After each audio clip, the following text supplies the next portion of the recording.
For the past week, I have been on a mission to declutter my home. My son is graduating and we homeschool. So between him and his sister, I have shelves, cabinets, closets full of books, notebooks, workbooks, binders, drawings, flashcards, note cards, multiplication cards. And it's hard to part with this stuff. So many memories attached to the books. I still remember reading to them 10 years ago. And the workbooks, I'm like, oh, look at their handwriting at that age. How can I throw this away? But I could not continue to keep all this stuff. For one, I knew there were others who could enjoy the books we've enjoyed and use the textbooks we've used.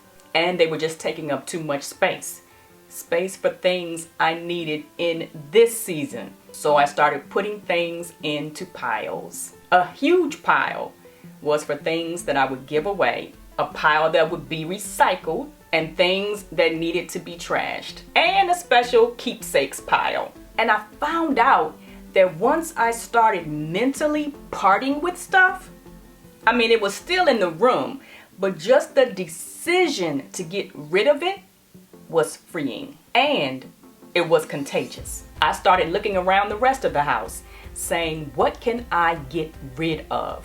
What is serving absolutely no purpose in our lives? I was on a mission. And if there are times we need to be on a mission to get our physical houses in order, how much more do we need to be on a mission to get our spiritual houses in order? How much more do we need to rid ourselves of things that serve no good purpose spiritually?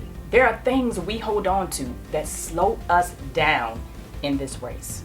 Bitterness and unforgiveness from the past. Maybe it's tucked away on a shelf out of sight, but it's still there and it's toxic. It's clutter that needs to go. Old memories, whether they're in your mind or in pictures or text messages you've saved. You pull them out every now and then and begin to dwell on things that are not good, right, or pure. Those old memories that take you nowhere good are clutter. Habits that have hung around so long you can't remember life without them. If those habits keep us from pursuing the Lord like we should and digging into His Word, clutter. Clutter comes in many forms in our lives. And you know it's clutter when it's slowing you down. Hebrews 12:1 says, let us lay aside every weight and the sin which so easily entangles, and let us run with endurance the race that is set before us. We need to deal with clutter in our lives. It's time to declutter.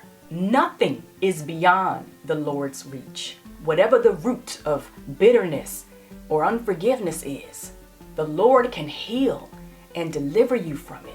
We don't have to dwell on the past, old memories that take us nowhere good. Forgetting what lies behind and reaching forward to what lies ahead, I press on toward the goal of the upward call of God in Christ Jesus. There's no habit more powerful than the work of the Spirit.